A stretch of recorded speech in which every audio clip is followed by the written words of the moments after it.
நம்முடைய பெரிய மேய்ப்பராம் இயேசு கிறிஸ்துவின் விலையேறப்பெற்ற நாமத்திலே உங்கள் யாவருக்கும் அன்பினால் வாழ்த்துக்கள் கூறி இன்றைய தியானத்திற்கு உங்களை வெகு தயவோடு அழைக்கிறோம். இன்றைய தியான பகுதி சங்கீதம் 23ஆம் சங்கீதம், தியான வசனம் 3ஆம் வசனம். சங்கீதம் 23:3. அவர் என் ஆத்துமாவை தேற்றுகிறார். அருமையான கர்த்தருடைய பிள்ளைகளை, கடந்த நாளிலே நாம் பார்த்தோம், கர்த்தர் என்னை சுமந்து செல்லுகிறார். அவர் புல்வெளிகளிலே படுத்துறங்க செய்கிற என் ஆண்டவர் என்னை தூக்கி கொண்டு செல்லுகிறார், என்னை சுமந்து செல்லுகிறார். என்னை தாங்கி ஏந்தி சுமக்கிற ஒரு கர்த்தர் உண்டு என்பதை பார்த்தோம். ஆம், அவர் சுமக்கிறார். அவர் தன்னுடைய கரத்திலே உன்னை ஏந்தி சுமந்து செல்லுகிறார், மார்போடு அணைத்து கொண்டு தூக்கி செல்லுகிறார்.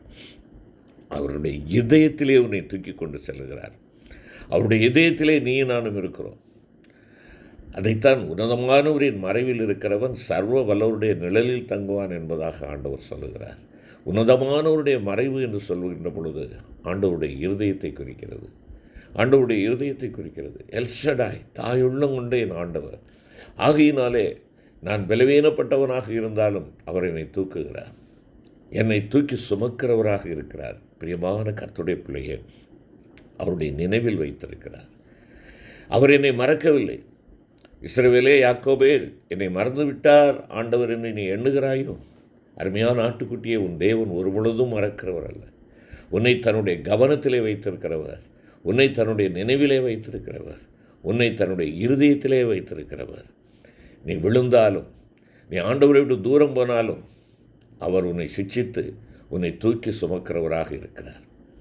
ஆம், அந்த ஆண்டவர் உன்னை தூக்கி சுமக்கிறார், உன்னை சுமக்கிற ஆண்டவர் உன்னை பழைய நிலைக்கு கொண்டு வரும்படியாக விரும்புகிறார், முந்தின சீருக்கு கொண்டு வரும்படியாக விரும்புகிறார்.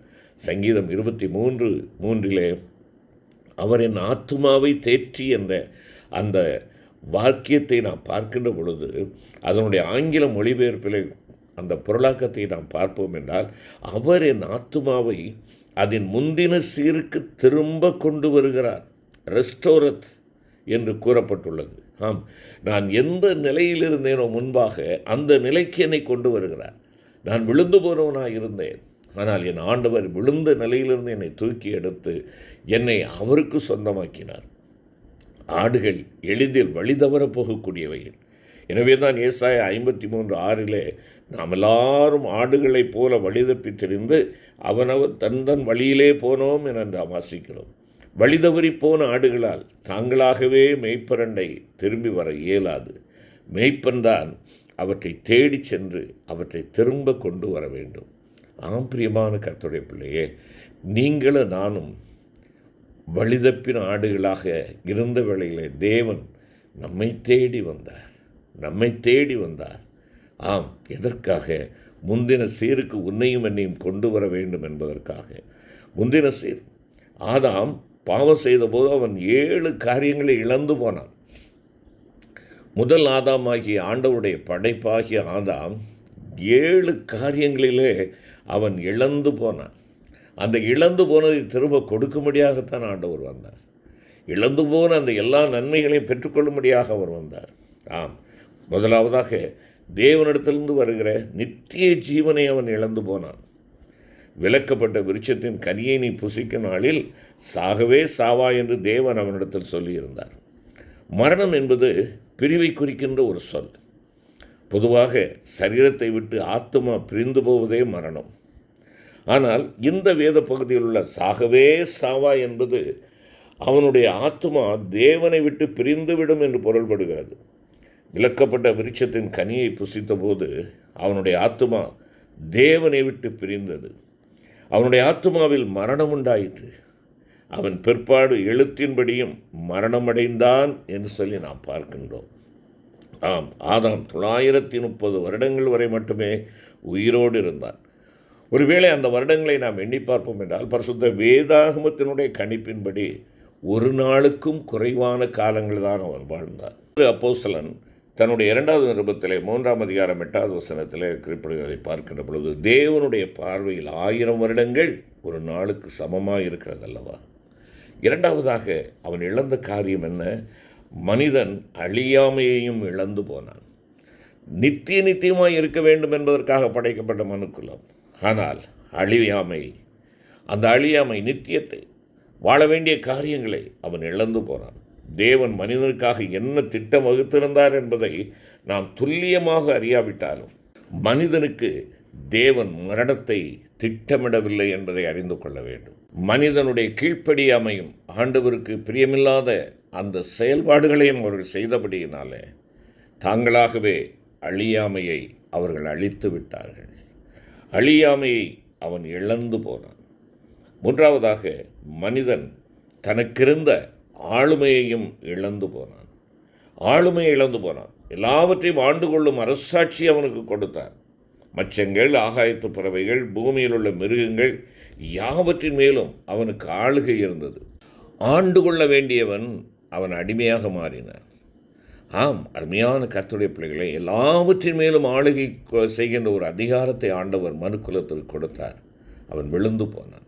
ஆதி மனிதன் விழுந்து போகும் முன்பாக ஒரு கழுகையோ அல்லது திமிங்கலத்தையோ தன் அண்டை வரும்படி கூறினால் அது அவனுக்கு கீழ்ப்படியும். ஆனால் இன்றோ இவன் எல்லாம் ஒரு சாதாரண ஒரு சின்ன ஈக்கு கூட அவன் அடிமைப்படுகிறவனாக, ஓடி ஒளிகிறவனாக, பலவீனப்படுகிறவனாக காணப்படுகிறான்.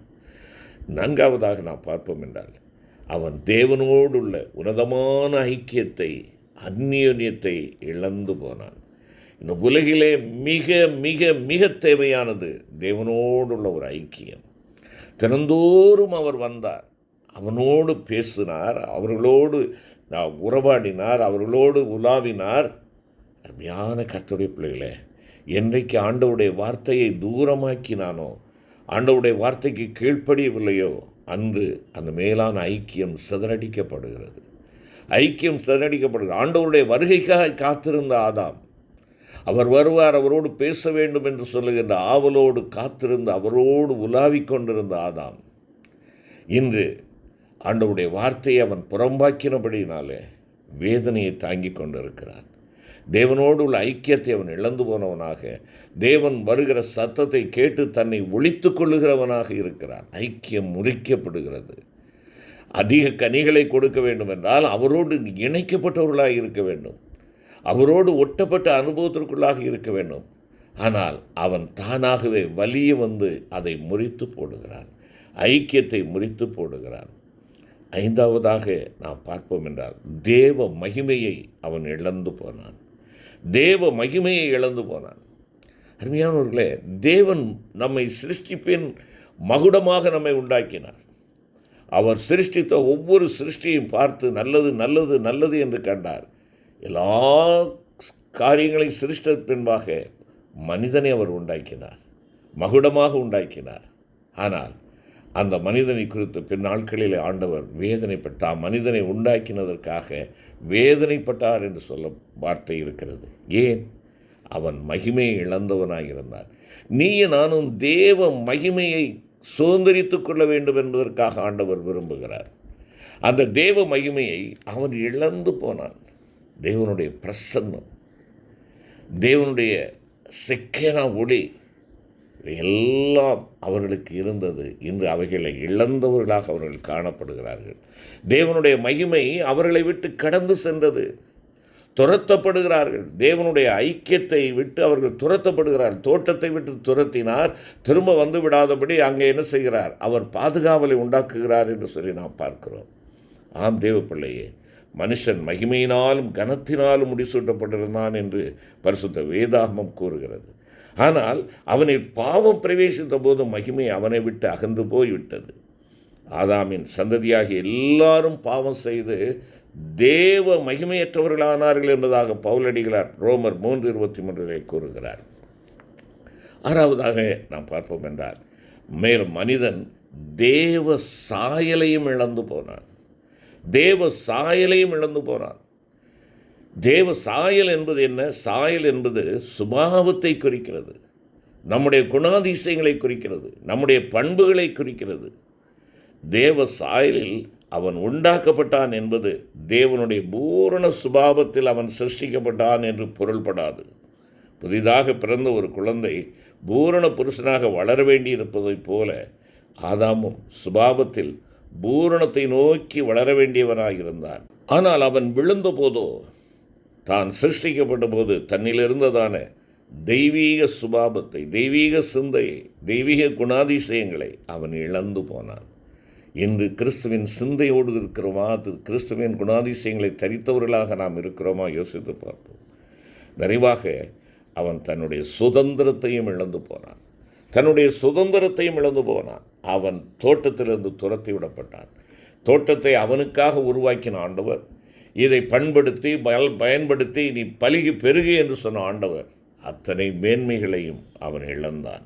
தன்னுடைய சுதந்திரத்தையே அவன் இழந்தவனாய் போனான். அருமையான தேவனுடைய பிள்ளையே, இப்படிப்பட்ட இழந்து போன நிலைமையில் இருக்கிற உன்னையும் என்னையும் ஆண்டவர் முந்தின சீருக்கு கொண்டு வர வேண்டும் என்று விரும்புகிறார்.